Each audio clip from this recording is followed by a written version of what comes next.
Hello friends, welcome to my channel Rina true fan nature lover. এই যে দেখুন, bio DAP অনলাইনে নিয়েছিলাম প্যাকেটটা অনেক দিন আগে, কিন্তু বালতির নিচে পড়ে গেছিলো, চাপা পড়ে গেছিলো, খেয়ালই করিনি এতদিন। আজকে দেখতে পেয়ে ভাবলাম সব গাছে একটু করে দিয়ে দিই। গোলাপ গাছগুলো কদিন আগে হ্যাঁ কিছুদিন, জাস্ট কয়েকদিন আগে আমি হার্ট প্রুনিং করেছিলাম, একদমই ছেঁটে ফেলেছিলাম, দিয়ে সব ফাঙ্গিসাইড লাগিয়ে দিয়েছিলাম, আর একটু গোবর সার আর মাটি দিয়েছিলাম, সামান্য পটাশ। তাই আজকে ভাবলাম যে যদিও এগুলোতে মোটামুটি সার দেওয়া হয়ে গেছে, তাও ভাবলাম ডিএপির দানা কয়েকটা করে ছড়িয়ে দিই, তাতে কোনো অসুবিধা নেই। তাতে হয়তো ফুলটা ঠিকঠাক হবে, ডালপালাগুলো বেরোবে। একটার বেরিয়েছে, আরেকটারও শ্যুটগুলো বেরোচ্ছে, বাকি দুটোর এখনও বেরোয়নি। এখানে একটা দেশি গোলাপ আছে, এই গোলাপটা অনেক ফুল হচ্ছিল, আমি তাও কেটে দিয়েছি, এটাও হার্ট প্রুনিং করেছি, অনেক বড় হয়ে গেছিলো। তারপরে সাফ লাগিয়ে দিয়েছিলাম, তারপরে গোবর সার আর পটাশ দিয়েছিলাম, দিয়ে মাটি চাপা দিয়েছিলাম। এখন এটাতেও দিয়ে দিলাম একটু করে ডিএপি। মোটামুটি বড় টবে 10-12টা দানা, আর ছোটো টবে 5-6টা করে দানা দিলেই যথেষ্ট। তাই গোলাপ গাছগুলোতে যখন দিলাম, তখন ভাবলাম যে গোটা প্যাকেটটা আমার গোটা বাগানে দিতেই শেষ হয়ে যাবে। তাই যখন নিয়েছি কেটে, এতদিন পরে দেখতে পেয়েছি, এটাকে আর শুধু শুধু রেখে দেবো না, দিয়েই দিই। মাটিগুলো খুব একটা শুকায়নি, একটু অল্প ভিজা ভিজা আছে।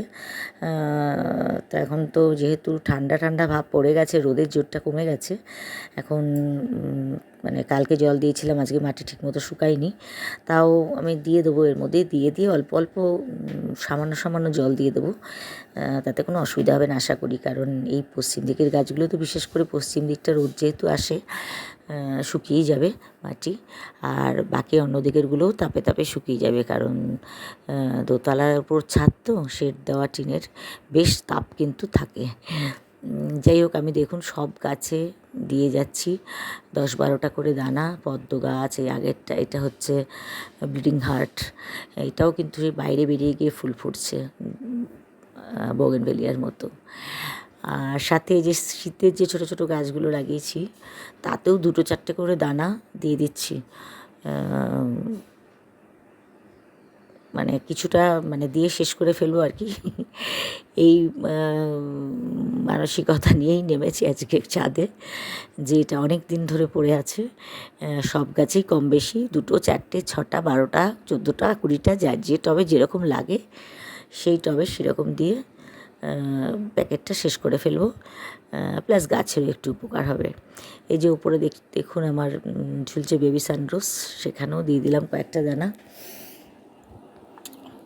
ছোটো ছোটো শীতের গাছগুলো সবই লাগানো হয়েছে, যেমন গাঁদা, চন্দ্রমল্লিকা, রান্থাস, তারপরে পিটুনিয়া, এগুলো তো সদ্য সদ্য লাগানো হয়েছে, তাই এগুলো তো বেশি দিচ্ছি না, 2-4টে করে দানা দিয়ে দিচ্ছি। এগুলো অল্প মাটিতে অল্প সার দিয়ে বসানো হয়েছে, বেশি সার দিলে ছোটো চারা গাছ তো নিতে পারে না, নষ্ট হয়ে যায়, মরে যায়। তাই ছোটো চারা গাছ সবসময় অল্প মাটি, অল্প সামান্য একটু সার দিয়ে, গোবর সার বা কিছু দিয়ে বসালেই যথেষ্ট, বেশি সার দিলে কিন্তু ছোটো গাছ মরে যায়। আচ্ছা, এই যে বড় টাবগুলো, এগুলোতে তো আমার সারা বছরভর যে গাছপালাগুলো থাকে, যেমন বেশিরভাগ জবা, তারপরে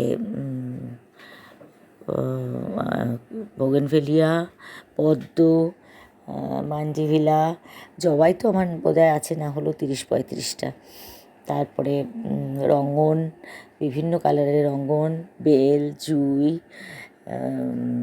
অনেক গাছ আছে আমার, অনেক গাছ আছে। এছাড়া আছে অনেক রকম ফলের গাছ, সেই